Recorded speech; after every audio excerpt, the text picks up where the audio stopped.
구원이라고 하는 문제가 우리가 지금까지 38년 된 병자 이야기를 쭉 해왔는데 사실은 성경을 잘 못 보면 그 38년 된 병자가 그 고침 받았구나 이게 보이지만 성경을 잘 들여다보면 하나님께서 38년 된 병자와 같은 이스라엘, 그 이스라엘을 고치기 위해 하신 것이구나라는 것을 알게 되어지고 또 안식을 죄사함을 받았는데 하나님과 안식하지 못하고 있는 여전히 자기가 어찌어찌 해가지고 하나님 앞에 온전함을 입으려고 하는 그 오늘날 이 참 딱한 신자들을 하나님이 교정시키시고 하나님의 안식으로 그들을 고치기 위해서 오신 그 사건을 이렇게 보여주셨구나라는 것을 알게 되는 겁니다. 그래서 하나님이 이 38년 된 병자를 고치신 이 사건은 오늘날 그 정확하게 아직까지 그 베데스다 집에 다시 말하면 은총의 집에 머물면서 정작 성전에는 들어가지 못하고 하나님께서 우리를 부르신 그 영광스러운 자리에는 이르지 못한 채 그저 이 자기가 온전해져서 하나님께 나가려고 하는 이 참 딱한 그 신자들을 향해서 이 말씀이 지금 기록되었다라고 보셔야 되는 것입니다. 하나님은 왜 이 사람을 그러면 사람에게 안식을 주시고자 하는가라는 겁니다. 하나님이 사람이 갖고 있는 안식일을 깨뜨려 가지고 안식일은 그건 뭐 유대인들한테는 목숨과 같은 거예요. 왜냐하면 안식일이라는 규례를 통해서 그 백성의 정체성을 유지한 것이기 때문에 안식일이 깨지면 그 백성이 존재의 의미가 없어질 만큼 중요한 문제였었는데 오셔가지고 안식일을 깨뜨리려고 드는 거예요. 그러니까 유대인들은 저항을 했습니다. 근데 사실은 그 안식일이라고 하는 것은 그들이 하나님이 정한 것을 거기다가 살을 붙여가지고 그 39가지나 되는 세부적인 규례를 붙여가지고 안식일을 지키려고 들었지만 그것은 사실은 큰 오해를 한 것이지요. 하나님은 창조를 다 완성을 해가지고 사람한테 그 다음날 태어나자마자 그 다음날부터 그 안식을 보여주셔서 하나님이 이 모든 것을 다 이루어가지고 너한테 이걸 맡긴다라는 것을 보여주신 거예요. 그리고 그분과의 그 관계는 모든 것이 하나님으로부터 왔다는 것을 보여주신 거예요. 그래서 하나님과 화평한 관계 속에서 만물을 상대하고 또 이 다스릴 수 있게 만들어 주신 것입니다. 그게 안식의 목적이지요. 마찬가지로 이 이후에 사람이 하나님과 이 관계를 깨뜨리고 스스로 자기가 자기의 삶을 이렇게 추스리고 성을 쌓고 살겠다 해가지고 하나님을 떠났지 않습니까? 그래서 가인이 제일 먼저 한 것이 뭘까요? 성 쌓은 일이라고 했죠. 이렇게 살아가고 하나님과 독립되고 분리되고 스스로 자존하고 스스로 자기를 자구책을 만들고 자기를 완성하고 외연을 확장하는 사람이 되려고 애를 쓰는 거예요. 그래서 하나님도 끌어들이고 뭐 이것저것 다 힘을 끌어들여 가지고 온전해지려고 하는 것이 죄인들의 모습이었습니다. 자, 이런 사람들에게 하나님께서 율법을 주셔가지고 이 사람들이 자기 스스로 이렇게 무엇인가 이루고 온전해지려고 하는 그 노력이 얼마나 하나님 앞에서 이 불가능하다는 걸 보여주기 위해서 가장 기본적인 것을 정해가지고 십계명을 만들어 주셨어요. 그런데 그것을 지켜나가는 동안 사람들이 딱 깨닫게 되는 것이 이거 이렇게 해서는 안 되는 거구나라는 것을 알게 하셨어요. 그래가지고 하나님께서 마침내 때가 찬 경륜이 찼을 때 하나님의 아들이 오셔가지고 당신의 몸으로 완전하게 다 이루어진 그 구원을 가지고 또 사람에게 찾아오세요. 십자가에 죽으시고 부활하셔가지고 사람을 완전한 구원을 이루어서 사람에게 찾아오셔서 사람에게 주신 것입니다. 그렇기 때문에 사람이 처음 예수를 딱 만나게 되면 마음속에 하고 안도가 되어지게 되어 있고요.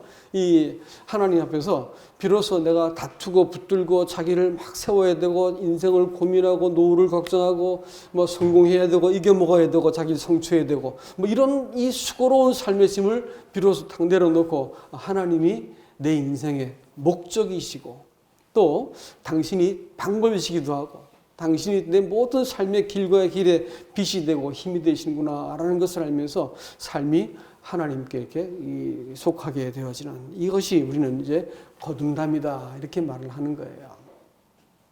그런데 이렇게 거듭나고 나서 아까 우리 형제님이 간증을 정확하게 잘 보여주었는데 그렇지 않습니까? 나 혼자 구원받았고 이러면 됐다 싶었는데 이게 이제 심상치 않은 하나님의 뜻이 자꾸 나타나는 겁니다. 나 혼자가 아니구나. 하나님이 나를 통해서 당신이 살아내시려고 하는 거구나. 나를 통해서 하나님 당신의 영광을 드러내시려고 하는 거구나. 라는 것을 보여주시는 거예요. 그래서 오늘 이 요한복음 말씀을 우리가 잠깐 읽고 할까요? 그러니까 요한복음 말씀은 우리들에게 하나님이 사람에게 오셔가지고 이 안식을 반드시 성취하시고 싶어 하시는데 이 안식을 성취하시는 목적이 뭐냐면 이 안식을 성취하는 목적이 사람으로 하여금 데살로니가 2장 12절 말씀에 이렇게 나와 있는데 한번 읽어드릴까요? 데살로니가전서 2장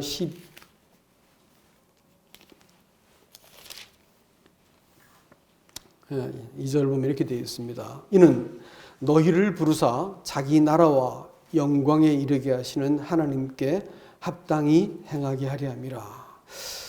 이 구원의 목적이라고 하는 게 여러분 우리를 죄 용서해가지고 됐다 해가지고 천국에 보내는 게 아니고 자녀 삼아가지고 우리를 복되게 만들어주신 거기에 목적이 있는 게 아니고 하나님은 자기의 나라를 이루시기 위해서 우리를 부르셨고 우리를 자기 영광에 이르게 하시는 것이 하나님의 목적이셨어요.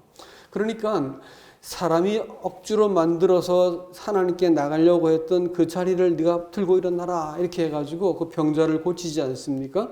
그리고 굳이 그것을 안식일 날 해가지고 사람이 만든 안식을 깨뜨려 버리세요. 그리고 하나님의 안식을 사람에게 주고 싶어 하시는 거예요. 그 안식을 주시는 목적이 뭐냐면 첫 번째 창조를 하신 이후에 하나님의 그 창조의 영광이 사람을 덮고 나니까 사람이 벌거벗었지만 부끄러워하지 않았습니다. 하나님의 눈앞에서 사람은 영광 가운데 함께 거하고 있었던 존재들이었습니다. 물론 영광 안으로 들어가지는 못했지만 영광으로 이렇게 죄가 사람을 이렇게 노출시키지 않았기 때문에 하나님의 영광을 옷 입고 있었던 사람들이었습니다.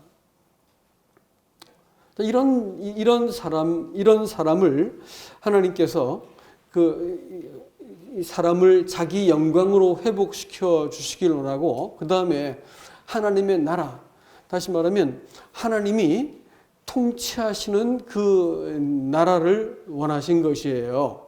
이 얘기를 다르게 얘기하면 하나님이 이스라엘 백성들을 나라를 만드실 때 그 나라가 성립되기 위해서는 뭐가 필요했을까요? 법이 필요했죠. 그렇죠? 법을 세우기 위해서는 뭐가 필요하죠? 언약이 있어야죠. 약속을 맺지 않으면 법이 있어도 상관이 없어. 나 상관이 없는 법이니까 언약을 세운 거예요. 그 언약을 계속해서 언약을 통해서 그 법이 깨어지지 않았다는 거, 언약이 깨뜨려지지 않기 위해서는 어떻게 해야 될까요? 사람이 범죄하면 언약이 깨져버렸어요. 언약을 유지하려면 어떻게 해야 돼요? 제사를 지내야죠. 제사를 지내려면 뭐가 필요해요? 성전이 필요해요. 그래서 이스라엘 나라 안에는 언제든지 그 가운데는 뭐가 있었을까요? 성전이 있었어요. 그래서 비록 사람이 잘못해도 성전에서 이렇게 이것이 수습이 되고 나면 언약이 살아있게 되어지는 거고 언약이 살아있으면 하나님의 통치가 가능한 거예요. 그래서 이 출애굽기 그 25장부터 30장까지 보면 그 성막 지은 얘기가 나오는데 성막의 한 가운데가 뭐가 있냐면 이 지성소가 있었습니다. 지성소에서는 뭐냐면 하나님이 내가 거기서 너를 만나고 모든 것을 내게 이룰 것이다 라고 말씀하셨어요. 그러면 성막 그 지성소는 뭘까요? 사람과 하나님이 같이 맨 얼굴로 서가지고 거기에서 하나님이 우리를 만나 사귀시고 사람에게 명령하시는 일을 하시는 거예요. 그러니까 지성소를 겪고 나온 사람들은 어떻게 할까요?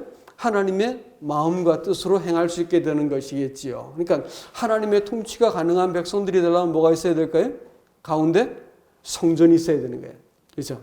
이걸 이제 하나님의 나라라 부르는 겁니다. 하나님이 가운데서 통치하시는 이 성전이 있는 이 두른 성벽 안에 모여 있는 사람들이 이 하나님의 나라입니다. 이 상징적으로 그렇기 때문에 구약 시대 때는 계속해서 성전을 중심으로 하나님의 백성들이 모였어요. 성벽을 다시 짓고 또 성전을 다시 세우고 이렇게 하면서 성전이 있는 동안은 하나님의 백성으로 그 이름이 유지가 되었던 것을 알 수가 있죠. 그렇죠?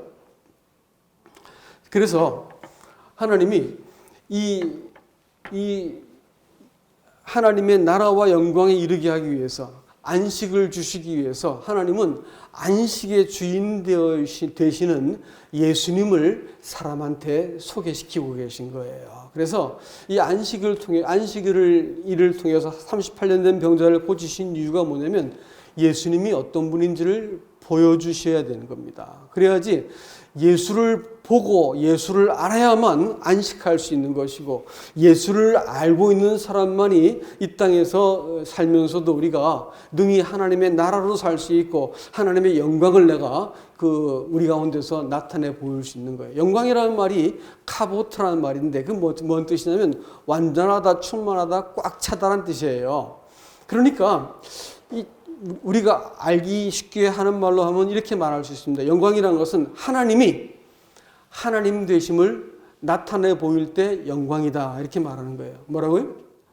하나님이 하나님 되심을 나타내 보이시는 것이 영광이에요.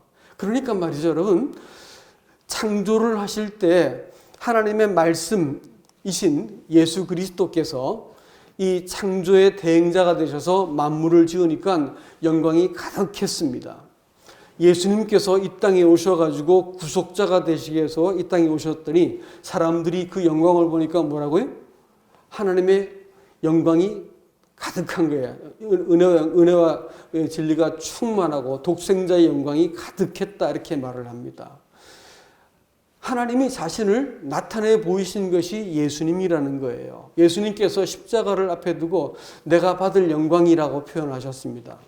그런데 그건 뭐냐면 십자가에 죽으시는 예수 그리스도를 보면 하나님이 어떻게 사람을 사랑하셨는지 자기 영광을 고스란히 보여줬다는 것이고요. 또 거기서 하나님이 공의를 성취하기 위해서 하나님이 이 극렬한 이 순환을 기꺼이 받겠다고 말씀하신 공의와 은혜의 하나님을 십자가에서 보여주었기 때문에 그것을 뭐라 부른다고요? 영광이라 부르는 거예요. 그래서 성령께서는 예수께서 아직 영광을 받기 전이기 때문에 오지 않았다 이렇게 말했어요. 예수께서 영광을 받으시고 십자가에 죽으시고 승천하셨습니다. 근데 누가 오셨어요?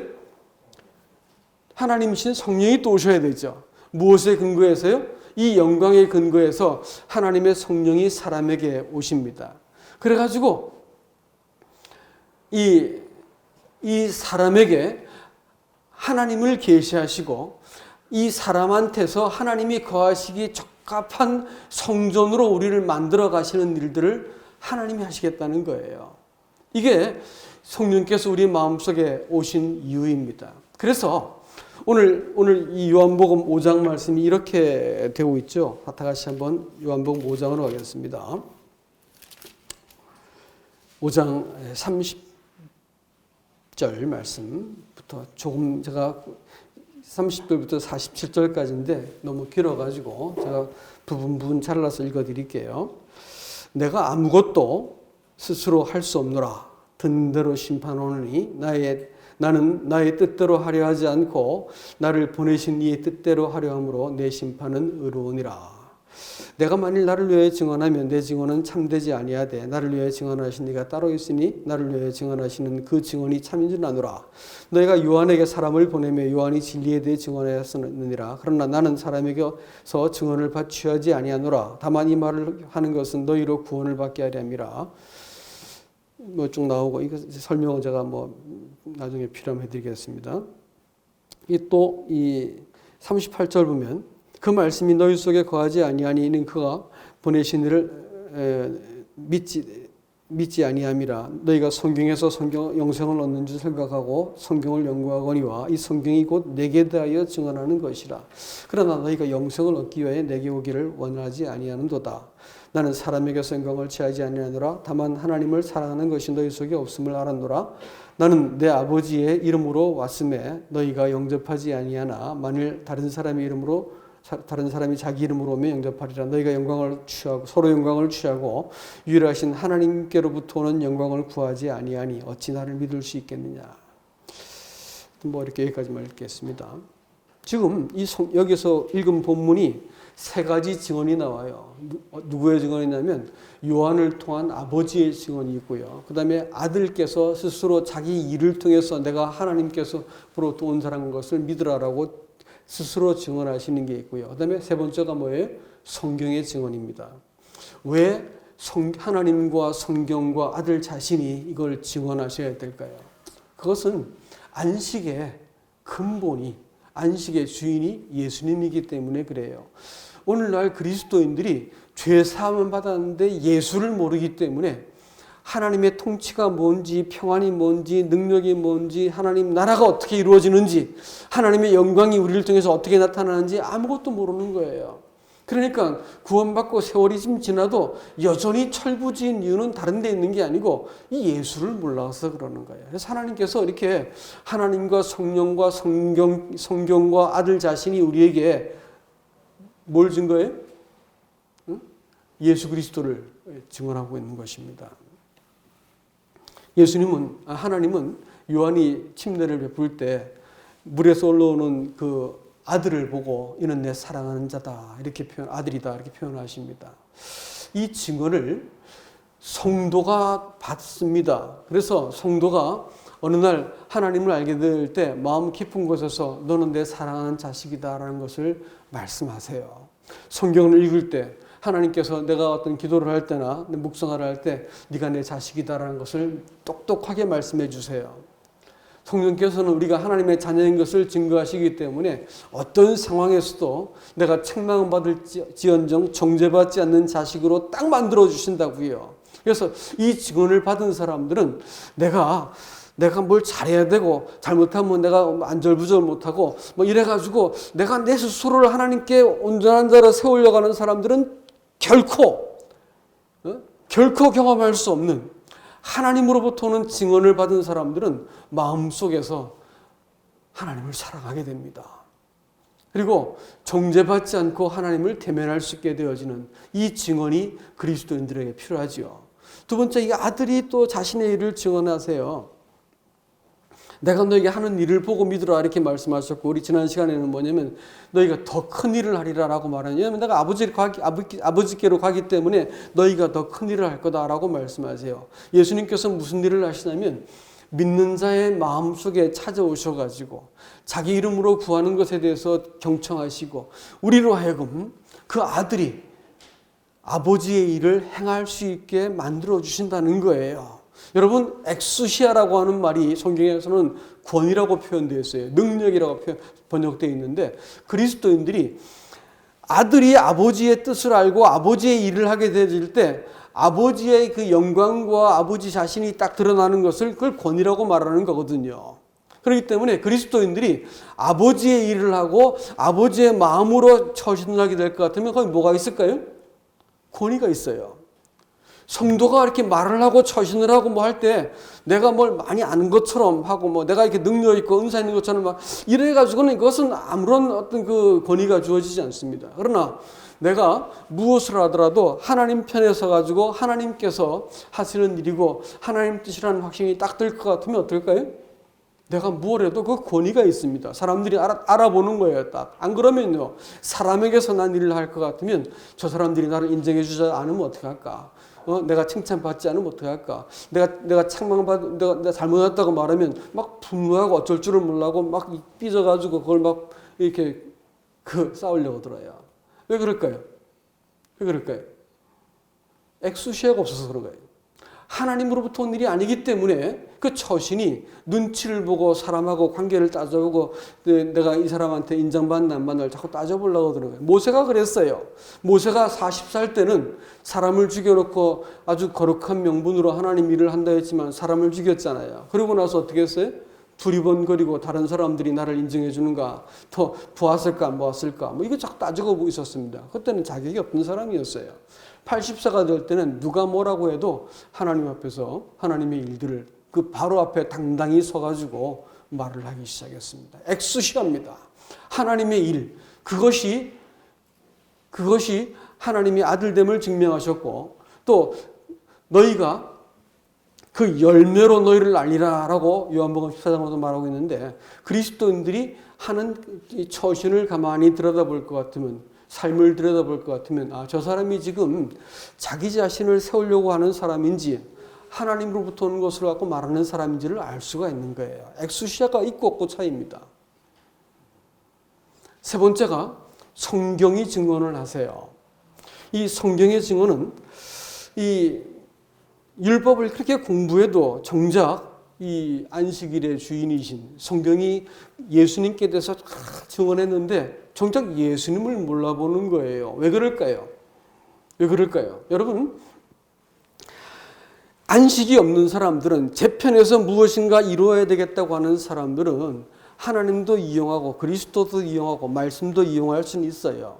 그렇지만 하나님께 자기를 맡겨본 적이 없기 때문에 그 상대를 사랑하지는 못합니다. 결혼 생활도 잘 보세요. 연애도 마찬가지입니다. 정말로 자기 자신을 상대에게 턱 맡기고 신뢰가 되어질 때 그때부터 사랑이 일어나는 거예요. 내가 이렇게 하면 저 사람이 이렇게 하면 나를 싫어하지 않을까? 이러고 있는 동안 어떻게 할까요? 그렇게 안식이 없는 동안 어떻게 할까요? 사랑할 수 있을까요? 사랑 못해요. 집착은 가능해요. 사랑은 안 됩니다. 하나님이 오늘 주님이 뭐라냐면 너희가 하나님을 사랑함이 없는 줄 내가 이제 알았도다. 이렇게 말씀하셨어요. 네? 사랑은 못하는 거예요. 하나님 앞에 내 자신을 이렇게 맡겨드리는 안식을 내가 경험하지 못한 사람들은 사랑은 못해요. 그래서 여기서도 자기 영광을 구하고 하나님께로부터 온 영광을 구하지 않았다 이렇게 말했거든요. 왜 그럴까요? 자기 영광을 구한다고 하는 것은 결국은 자기 경영을 통해서 자기가 자신을 하나님께 세워야 된다고 생각하기 때문에 결국은 잘 되면 누구 영광이에요? 내 영광인 거예요. 자기 영광을 구하는 거예요. 서로 구하기 때문에 사람들을 이렇게 아우르고 해가지고 영광을 구하는 거죠. 이렇게 만일 우리가 하나님을 섬긴다고 생각할 것 같으면 하나님 영광을 구하지 않습니다. 그러니까 주님께서 그걸 다 간파하시고 네가 하나님께로부터 영광을 구하지 않는구나 이렇게 말했습니다. 그리스도의 신앙이라고 말하는 것은 하나님으로부터는 영광을 구하는 거예요. 요즘 여러분들 에스겔서 다 보셨죠? 성경 읽기 해가면서 에스겔서 끝나는데 에스겔서 보면서 딱 느끼는 것이 맨 마지막 장의 마지막 후반부로 들어가면서 성전의 회복, 예배의 회복, 영토까지 분배가 딱 끝나고 나니까 48장에서 에스겔서를 끝마치면서 결론이 뭔지 아세요?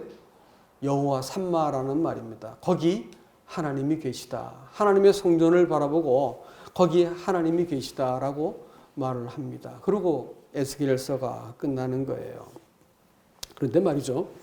여러분 아브라함 이스라엘 백성을 이렇게 세울 때부터 이제 아브라함을 통해서 나라를 세우는데 아브라함에게 여호와 이레를 가르치세요. 하나님이 누군지를 영광을 그때그때 보여주시는데 여호와 이레, 여호와 니시, 여호와 마데카심, 여호와 샬롬, 여호와 치드케노 쭉 보이시는데 이게 뭔 뜻이냐면 하나님이 자기 영광을 보여주시는 그 이유는 뭘까요?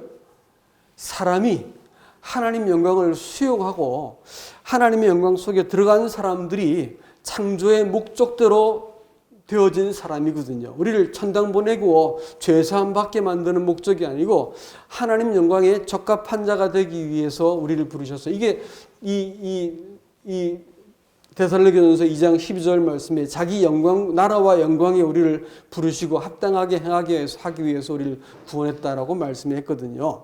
그래서 그리스도인들이 이 하나님의 영광에 적합한 자가 되게 하시기 위해서 하나님께서 그 영광을 문득문득 계속 보여주셔가지고 구약의 맨 마지막 결론이 딱 뭐냐면 여호와 삼마입니다. 제일 먼저는 하나님이 준비하시는 거예요. 여러분 구원은요 하나님이 다 준비하신 거잖아요. 창조도 마찬가지고 그렇죠? 예? 하나님이 다 완성하신 것을 문득 보고 나서 거기에다가 성전을 지었다고 나중에 그렇죠? 그 다음에 여호와 니시란 말이 뭐예요? 출애굽기에서 아말렉과 전쟁을 마치고 나서 여호와 니시 이렇게 말했는데 여호와 니시는 여호와께서 우리의 깃발이다라는 거예요. 깃발은 뭘 말하는 거예요? 거기가 청군이구나, 백군이구나, 여기가 어느 지역의 사람이구나, 이게 누구의 군대구나 알아볼 수 있는 게 그 깃발 아니겠어요? 근데 여호와 니시 이렇게 말하면 하나님이 우리 깃발입니다라고 말하면 뭡니까? 하나님께 속한 군대요 백성이라는 뜻입니다. 정체성이 부여됐어요. 그리스도인들이 내가 누구구나라는 것을 알기 전까지는 아직 철딱서니 없이 구원받은 것 같고 해피하게 살다가 저 사람 이 사람 무시하고 이렇게 사는 거예요. 내가 누군지를 딱 알게 되어지면 여호와 니시가 되는 것입니다. 그리고 나서 출애굽기 31장에 갈 것 같으면 하나님이 당신이 여호와 마데카심 이렇게 해가지고 하나님이 너희를 거룩해 하시는 분이시다라고 말씀하세요. 우리를 거룩하게 만드세요. 그리고 사사기로 들어가서 기드온이 미디안을 물리치고 났을 때 여호와 샬롬 이렇게 해서 하나님이 우리 평하시다라고 말씀하세요. 그리고 예레미야로 들어가가지고 예레미야가 그 하나님의 이름을 이렇게 보고 나서 뭐라고 부르냐면 하나님의 명을 보고 나서 여호와 치드케노다. 우리 여호와 우리의 의다라고 말씀하셔요. 그러니까 우리를 하나님의 영광의 저가반조로 만들기 위해서 하나님께서 창세부터 구속까지 계속해서 하나님은 우리 속에 전격적으로 개입하시고 의가 되시고 목자 여호와 라 시편 23편에서 다윗이 여호와는 나의 목자시니 말할 때 여호와 라합니다. 목자가 되시고 의가 되시고 거룩이 되시고 이래가지고 우리 인생을 계속 주관하셔서 맨 마지막에 뭐예요? 여호와께서 거기 계시다. 하나님이 우리와 연합되시고 사람이 이 거룩한 예루살렘 성이 되어가지고 하나님과 사람이 함께 거하게 되어지는 그 영광을 고스란히 드러낼 수 있는 하나님의 사람 되게 만드는 것이 하나님의 구속의 목적이었어요. 이것이 신약으로 넘어오니까 뭐라고요? 여호와께서 뭐가 된다고요? 임마누엘이 되세요. 임마누엘은 하나님이 사람과 함께 텐트를 치셔서 동거하신다라는 의미입니다. 하나님이 사람과 함께 이 텐트를 치시고 동거를 하세요. 왜 그렇게 하실까요? 구약시대 때 여호와 산마라고 우리를 부르시기 위해서 하나님이 개입하신 것처럼 우리 인생을 그렇게 개입하셔가지고 마침내 뭐예요? 우리가 하늘에 이미 있는 모형대로 하나님의 성전이 있는데 그 성전이 지금 밑으로 내려올 거예요. 그때 마지막 때 되면 하나님께서 이 세상을 종교를 지으실 때 하늘에 있는 거룩한 성이 밑으로 내려오십니다. 우리가 곧 그 성전이 되어지고 하나님은 이제 우리 가운데 거하게 되시는 온전한 만물이 연합과 일체가 될 때가 온다고 성경은 이야기하고 있습니다. 여러분, 그렇기 때문에 그리스도인들은 이 땅을 살아가면서 이 두 가지 경우를 잘 기억하셔야 돼요. 한 가지는 뭐냐면 하나님께서 이 땅을 살면서 우리가 어디에 있든지 우리와 함께 계신다라는 것을 꼭 기억하셔야 됩니다. 교회에 와야만 거룩해진다라고 하는 것은 잘못된 생각입니다. 우리는 어디에 있든지 하나님을 예배할 수 있는 사람들입니다. 그런 사람을 얻어내시기 위해서 우리를 죄를 사하시고 우리와 함께 거하게 되신 거예요. 그러나 말이죠. 그것이 끝은 아니고요. 우리가 그렇게 만들어 놓으신 이유가 뭐냐면 우리로 하여금 이 온전한 하나님의 성전으로 지어가도록 하나님이 거하실 만한 이 처소로 지어가기 위해서 우리를 그렇게 만들어 놓으신 거예요. 그래서 하나님이 다윗에게 다윗 때 와가지고 비로소 영토를 완전하게 확보하시고 왕권을 세웠습니다. 뭐가 남았어요, 이제? 성전이 남았잖아요. 근데 성전을 세워야 되는데 성전을 세울 수가 없어요. 왜냐하면 네가 너무 피를 많이 흘린 사람입니다. 또 다윗의 후손이 성전을 세워야 돼요. 다윗은 아니죠. 그렇죠? 그래서 다윗에게 다 같이 한번 역대상 보십시오. 역대상 28장.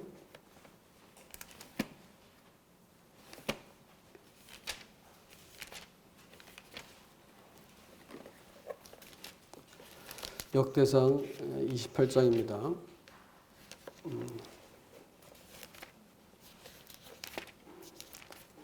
28장 11절 보세요. 다윗이 성전 복도와 그 집들과 그 곡간과 다락과 골방과 속죄소와 설계도를 그 아들 솔로몬에게 주고 그가 영감으로 받은 모든 것, 다른 성에 하나님의 신으로 받은 것이다 이렇게 말했어요. 하나님의 신이 그에게 전달해 준 것을 그 여호와의 성전들과 사면의 모든 방과 하나님의 성전 곡간과 성물 곡간과 설계도를 주고 이렇게 말을 했죠. 그러면 하나님이 다윗에게 뭘 준 거예요? 하나님의 신으로 하나님의 성전은 이렇게 지어라라고 넘겨주신 거예요. 그리고 또 다윗이 모든 그 성전을 지을 수 있는 재료를 다 준비하게 만들어 놓으셨어요. 그래서 누가 지어요? 평화의 아들이 지어요. 평화의 아들이 누구예요? 솔로몬이죠. 솔로몬은 누굴 말할까요? 평강의 왕을 말해요. 그렇죠? 그러니까 하나님은 이 땅이 완성되고 정착되기 전까지는 이스라엘 백성이 방황하고 또 돌아다니고 안정이 안 되었을 때는 성막으로 기꺼이 계세요. 그렇지만 딱 정착되고 나면 어떻게 된다고요? 성전이 지어져야 되겠죠. 그것은 하늘에서 이미 성막이 있고 또 하늘에서 완성된 사역 이후에는 성전이 있는 거예요. 그 성전이 이제 곧 밑으로 내려온다 성경은 말하고 있죠. 그래서 요한계시록을 보다 보면 언뜻 성전이 보입니다. 성전이 성소가 보이고 이렇게 하면서 하나님의 심판이 막 임하는 거예요. 그러니까 하늘과 땅이 이렇게 같아지기 위한 과정 때문에 이 땅에서 이 왜곡되고 하나님 거스리는 것들이 다 심판받는 거예요. 성전이 안 보일 때는 안 보여서 괜찮았는데 하늘 성전이 보이면 이 땅의 모든 거스리는 것들은 이 심판을 받는 겁니다. 그래서 하여튼 하늘 성전이 밑으로 내려오게 되어지는 하나님의 성이 내려오게 되어지는 것을 성경은 마지막 때라고 지금 이야기하고 있는 것이지요. 그래서 우리가 이렇게 볼 것 같으면 하나님께서 자기 성전을 이루시기 위해서 하여튼 창세기부터 시작해가지고 계속해서 하나님께서 그 성전을 이루기 위한 과정으로 한 백성을 선택하시고 훈련하시고 땅을 주시고 약속을 주시고 왕권을 주시고 마침내 성전을 지으세요. 이것이 나중에는 어떻게 이것이 완성이 되는 걸까요? 그리스도께서 오셔가지고 당신이 성전이 되시고 이 성전을 또 누구에게 넘겨줘요? 성도들에게 넘겨줘요. 또 이 사람 몸 안에서 이 에베소서 3장 그 16절 말씀에는 읽으면서 얘기할까요?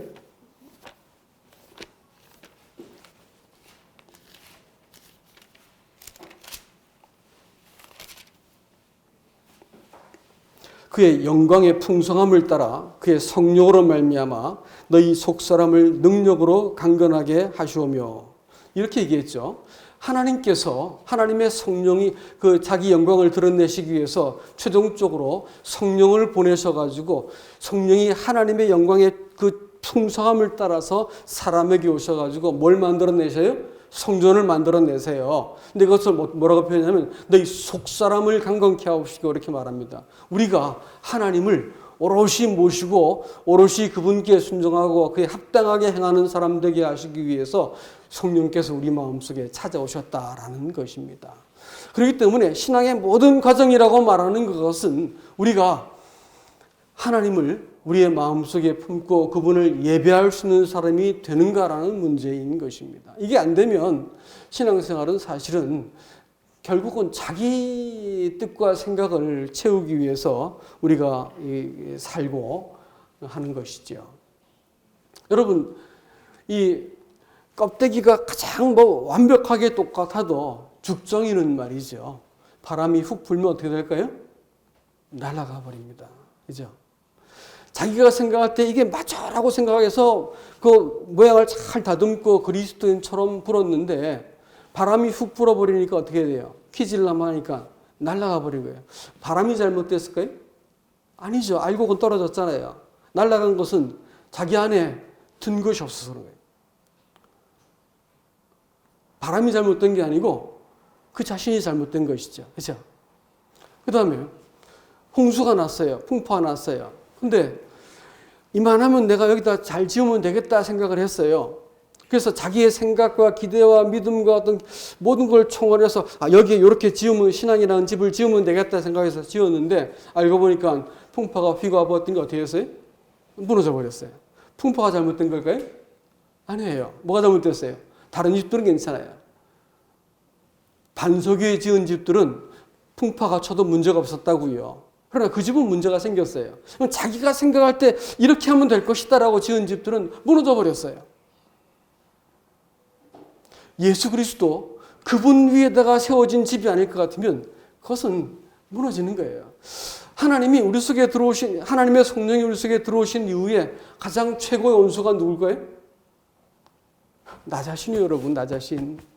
이 좀처럼 복종할 줄 모르고 자기의 잔꾀에 익숙하고 자기 숭배에 능한 나를 말이요. 하나님께서 날마다 충돌을 일으켜가지고 너 잘못됐지 않냐 말씀하세요.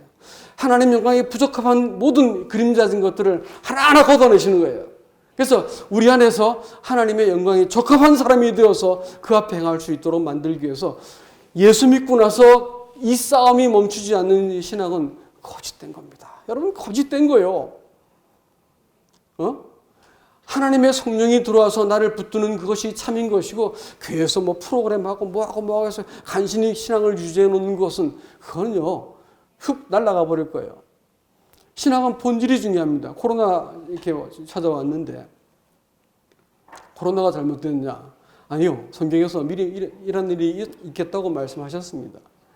어쩌면 인구의 3분의 1이 죽는다고도 말을 했으니까 땅의 짐승으로 말미암아 인구의 3분의 1이 죽는다고 성경은 말하고 있어요. 그러니까 비슷한 일이 미래 일어나는 것은 지금 이게 예비적인 것이죠. 뭐 0.0008%가 죽는 거니까 이건 사실 별것도 아닌데 정말로 심각한 일이 벌어질 겁니다. 그러나 이것은 일어날 일이고요. 문제는 내가 알고 계냐가 중요한 것이고 내가 정확한 터 위에 세워졌는가가 중요한 문제 아닌가요? 그겁니다. 그렇기 때문에 코로나는 우리의 진위를 가리는 것이고 우리 신앙이 지금 어디에 서 있는지를 밝히 보여주는 문제이기 때문에 우리가 주목해 봐야 됩니다. 그리스도인들은 하나님의 영광에 이르지 못한 그것은 다 미달된 겁니다. 하나님 영광에 이르지 못한 것이 성경은 로마서 3장에서는 그 죄라고 말했죠. 모든 사람이 죄를 범하였으며 하나님 영광에 이르지 못하였더니 이렇게 말했는데 하나님은 우리를 그 영광에 이끌어 가시는 분이세요. 그래서 하나님이 나에게 증거하시고 또 하나님이 하신 아들이 하시는 일이 내 안에서 증거하시고 하나님 말씀이 증거하셔가지고 내가 하나님의 영광 하나님이 나를 통해서 당신이 어떠함을 보여주는 존재가 되도록 하시기 위해서 나를 부르신 거예요. 또 내 안에 그분이 거하실 만한 사람이 그 같은 이 성소가 되기 위해서 내 속에 있는 모든 허위와 사람의 잔꾀와 가면과 이런 것들을 다 하나하나 걷어내시고 나서 그분께서 거하시는 정한 처소가 되게 하시는 것이 그분의 구원의 목적이에요. 구원이 시시하게 죄사함 받고 잔잔 받고 천당 보내주는 문제가 아니고요. 하나님이 이 세상을 향해서 내가 너를 불렀다라고 말씀하시는 거거든요. 그렇기 때문에 우리는 하나님을 바르게 예배해야 됩니다. 여러분 주일날 나와서 떡과 잔을 떼는 게 예배일까요? 아닐까요? 대답이 좀 헷갈리세요? 이렇게 물으니까 왠지 아닌 것 같아서 헷갈리죠. 성경에서 말이죠. 성경에서 예배라고 말하는 것은 우리 삶을 물어보는 예배였어요. 제사는 뭐 어떻게든 예배는 우리 삶을 물어보는 거예요. 여러분 여길 나가가지고 여러분의 가정과 직장과 만나는 사람들에게서 하나님 영광을 드러내는 사람이 되는 것이 그 예배인 것입니다. 이 예배 안 드리면 여러분 예배를 드릴 수 없는 사람들은 원래 하나님 영광을 품지 못한 성소가 아닌 사람들이라서 그래요. 하나님은 바로 이 성소를 우리 속에 짓기 위해서 성경의 이 긴 역사를 끌고 오셨다고요. 그래서 주일날 그럼 모여서 떡과 잔을 떼는 것은 뭐냐? 이건요 예배를 드리는 사람들을 그 예배를 드릴 수 있도록 하기 위해서 하나님 예수 그리스도께서 우리에게 나를 기념하라 이렇게 말씀하셨어요. 그래서 그 당시 로마 시대에도요 313년에 그 콘스탄티누스가 그 기독교를 국교로 하고 나서 박해가 멈췄지 않습니까? 근데 그러고 나서 한 70년 지나고서 다시 박해가 일어난 거 아세요? 왜냐면 막 너도나도 다 올라와가지고 예배라고 막 광장에 모여서 드리고 큰 집 지어놓고 드리고 바실리카에서 모여서 예배 드렸는데 예배를 드리고 하다 보니까 개똥이 소똥이 다 모여가지고 하루에 5단벌씩 주고 또 이렇게 은전하는 신당에 다 침례받고 이렇게 막 믿겠다 나섰단 말이에요. 그런데 모여서 설교 한 자락 듣고 돌아가고 하니까 마음속에 이게 예배가 아닌데 라는 생각이 드네요. 성도들의 마음속에 이게 아닌데 싶은 거예요. 그래가지고 그들이 집에서 다시 돌아가서 가정에서 예배를 100명씩 200명씩 모여서 드리기 시작했어요. 그러니까 하다 안 되니까 로마가 다시 한번 법을 만듭니다. 뭐냐면 사제가 없이 예배드리면 그 법으로 재산을 몰수하고 이래가지고 법을 만들어 버렸어요.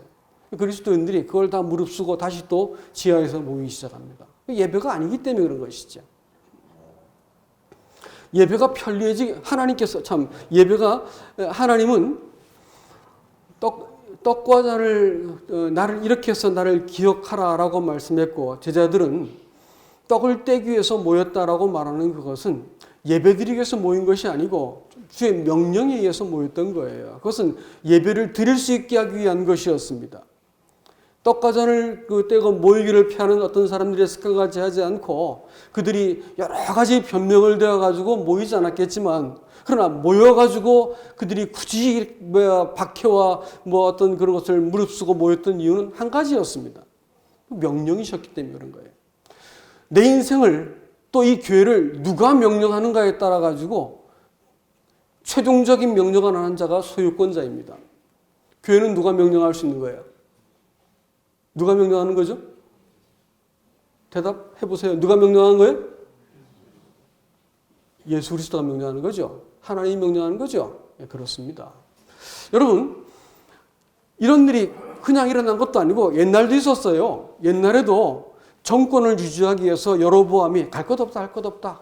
더 유서 깊은 베델, 더 정통성 있는 저 단에다가 내가 금송아지 만들어줄게. 아주 리저너블하고 설득력 있게 내가 만들어줄게. 거기서 드려라 했어요. 거기까지 범패스럽게 갈 거 없다 해가지고 쉽게 예배드리게 만들었어요. 그들은 그 베델, 처음으로 최초의 계시를 받았던 조상 야곱이 자기네 민족이 태동되게 된 이스라엘이 하나님께 계시받았던 곳이 어디라고요? 베델이었어요. 대단한 곳이었지 않습니까? 단은요, 최초로 이렇게 단지파가 물론 했지만, 거기 혼란스러운 시대 때 거기서 제사장 제도를 만들고 성전의 규모를, 외형을 갖췄단 말이에요. 산당으로서 아주 규모 있게 만들었거든요. 굉장히 권위 있죠. 네? 권위가 있는 곳입니다. 그렇지만, 납득할 만하고 설득력 있는 곳으로 만들었지만 그렇게 하도록 정권을 유지하기 위해서 그렇게 만들었어요. 그랬더니 백성들이 몰수히 그렇게 따라가 버렸고 소수의 사람들이 그래도 내려와서 예배드렸습니다. 하나님께서 북왕국은 원래 계산에도 집어넣지 않았습니다. 하나님이 성전이라고 말씀하셨던 것만 성전이었던 것이죠.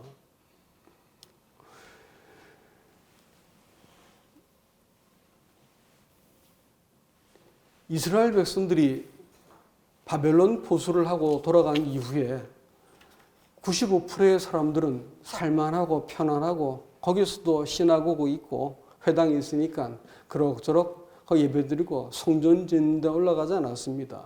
그러나 자기 삶을 다 걸고 그동안 편안하게 살았던 거 다 끌어안고 올라간 사람들은 5%밖에 안 돼요. 근데 여러분 놀랍게도 말이죠. 그 사람들 이름 하나를 성경이 기록하고 있는 거 아세요? 네? 그 사람들이 누군지 숫자를 다 세워가지고 계산하고 있다고요. 하나님께서 자기의 성전된 사람들 이름을 계산하고 있는 거 아세요, 여러분? 예? 그저 믿어가지고 나 죄사함 깨달았으니까 나는 내 구원은 됐다고 해가지고 아니 임마누엘이라고 하는 말이 성전되기 위한 하나님의 그야말로 이 절박하고 그 다음에 하나님이 간절하게 자신을 걸고 여호와 니시, 여호와 라파, 여호와 디두케누, 여호와 라 해가지고 우리 인생을 동행하셔서 마침내 여호와 삼마라고 부르기 위해서 하신 그 일인데 어디나 있으니까 나 여기서 예배 드릴 거야 이래가지고 버티고 있었어요. 그렇게 그 본문을 가지고 왜곡을 하는 그것은 심각한 얘기예요. 교회를 나올 수 없는 상황에 대해서 인정한다고요. 그리고 여러분들이 고심하여서 내린 그 결정과 선택에 대해서 존중합니다. 기다릴게요. 문제 없어요. 그렇지만 말이죠. 그렇지만 안 나와도 된다라고 말하는 것은 아닌 거예요. 그건 전혀 다른 얘기이기 때문에 그건 동의해서 안 될 겁니다. 본문의 말씀을 이상하게 적용해가지고 임마누엘이기 때문에 아무 데서나 그래서 태도되기 때문에 주일날 안 나와도 된다. 이건 다른 얘기입니다, 여러분. 그렇게 믿는 것은 성경을 곡해하는 거예요. 교리를 가지고 자기의 방종함을 빌미로 삼는 거기 때문에 안 됩니다, 여러분. 그래서 이런 점이 있어가지고 주일날 와서 드리는 예배, 이렇게 모이는 것은 예배가 아니고 뭐라고요? 떡을 떼는 거예요. 주님의 명령하심을 따라서 우리가 이렇게 모여가지고 우리로 하여금 그 예배 드릴 수 있는 자로 만들기 위해서 모이라고 말씀하신 거예요. 아시겠죠? 그리고 우리가 이렇게 되기 위해서 하나님은 얼마나 오랫동안 우리를 지금 기다리고 계시고 우리를 하나님의 그 성전 되게 하시려고 지금 그 예배한 자를 찾고 계시고 또 우리 자체가 성전이 되게 하게 하시려고 우리를 이렇게 다양한 환경 속에서 교회라고 하는 이 울타리를 주어서 우리로 하여금 이렇게 함께 이 교회로 세워지기 위해서 견디고 있는 중입니다.